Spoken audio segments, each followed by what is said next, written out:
Holy moly, this thing's heavy. This thing is sturdy. I mean, it's heavy, but it's sturdy. Like no lateral movement at all.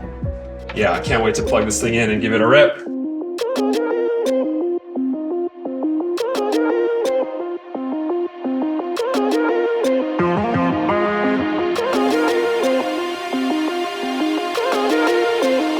Oh yeah, this thing's rad.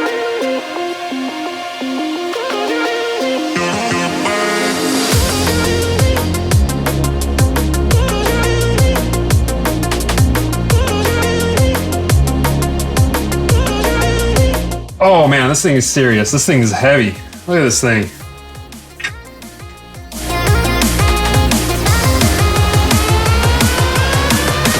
All right, so since I'm building this thing to train for drifting, the handbrake, this is one of the big pieces of the puzzle. We're definitely gonna need this set up properly.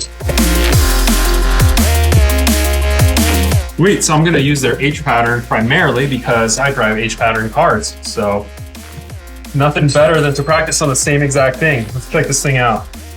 Nice. This feels awesome. I mean, the feeling is just good. It's so sturdy. This is really nice equipment all the way through from the H pattern shifter to the pedals to the drive unit.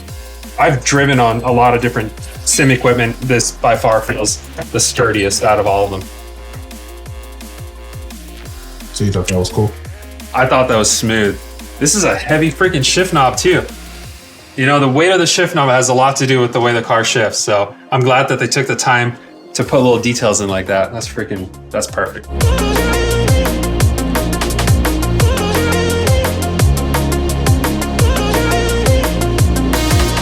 You can see the quality throughout all the components, even down to the steering wheel quick release.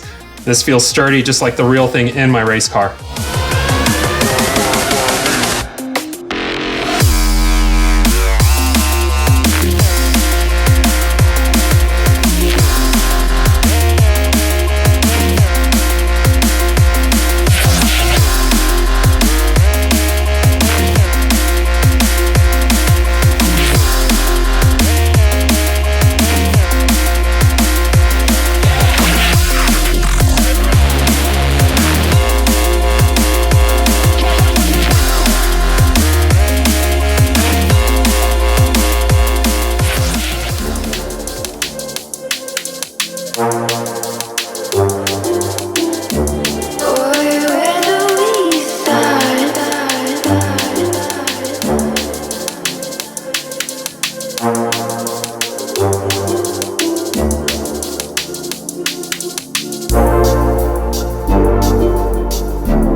Right here, you can pretty much fine tune exactly how much you want it to spin back, everything.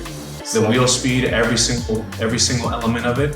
The M booster has its own settings, separate from the other pedals. And if you hover over it, it tells you Yeah. what it does, 30%. So this is pretty much just like a factory setting right now. Let's try that. I'm curious what the factory one is like. Right there is where you'll be able to tweak it exactly how you want to get the feel that you want from the brake. And also when we get you the second one to set up as a throttle. Okay, sick. And see, this one has the presets. Okay, sick. GT, ONP, Rally. Oh, it's softer. That's cool. Rally's probably most, or sports car, most similar. And obviously you can fine tune it to Yeah. peak wherever you need it to peak or all that. And then it'll be the, Yeah, let's try Rally because that's okay. a good baseline, right? And then we can, For the shifter should be good. let's change the calibration of the handbrake. So right now it's about 50%, and that's in my car is where you would be at about 100 on wheel lockup. Okay. So we can do that right now. So let's see if that took.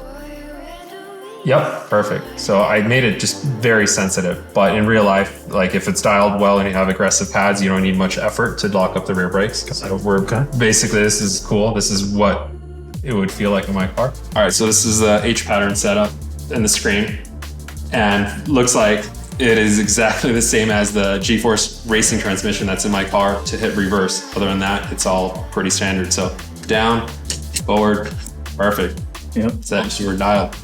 All right, so we're checking out the throttle screen, and just like expected, it's linear, right? Because that's probably what most gamers expect it to be like.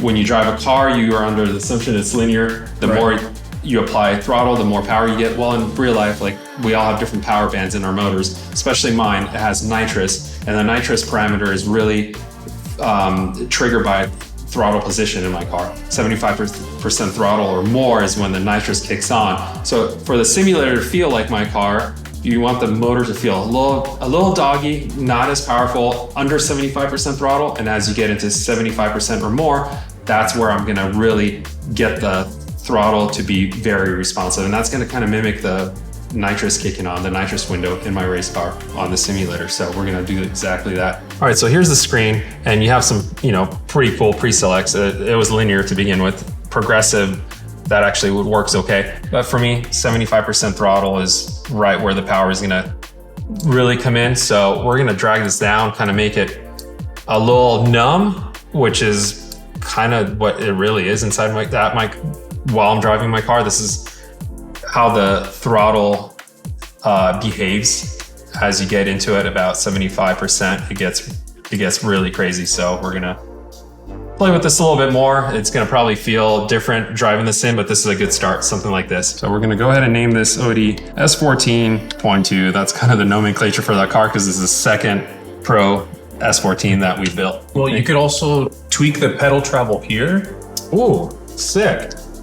Dude, there's so many things that you could adjust just in the brake pedal itself, though. That is, like, if you want to get very nerdy and make this feel exactly like your car, I think having all these to play with, you'll definitely be able to achieve. So you could fine tune each color and it'll change it like on the spot. Nice.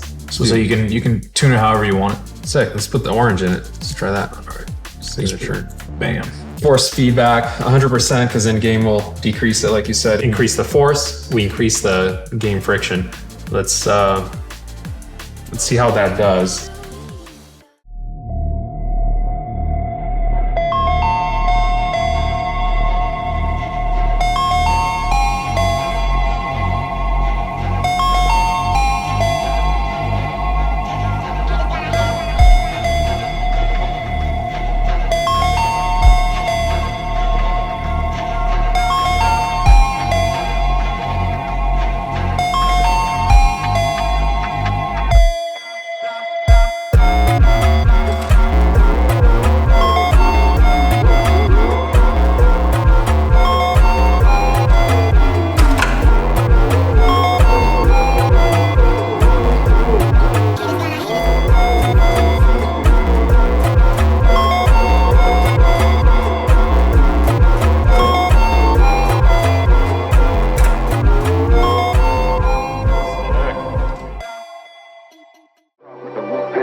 So we got the force feedback turned on a lot.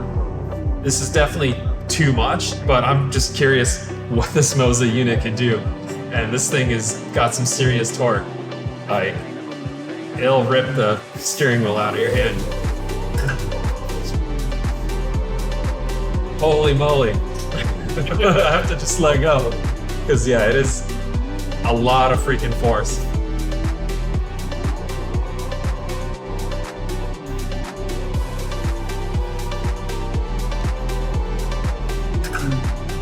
Yeah, I gotta change the throttle over speeding the rear wheels. Yeah, let's do that.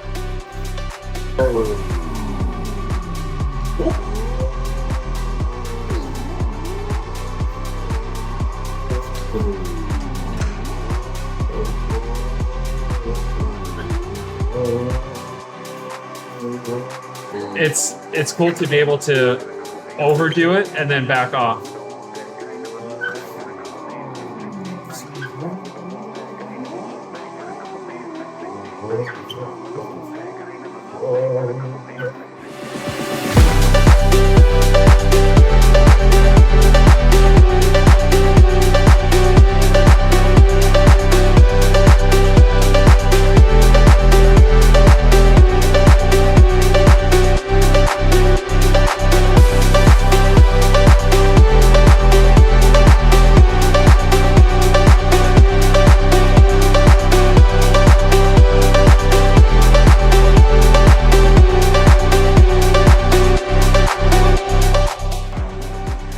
I'm getting the hang of it. This is freaking awesome. There's so much to adjust, and like I only spent 10 minutes adjusting this stuff, and it is reacting so much to where I overcompensate for certain things, and now I could back them down. This is good stuff.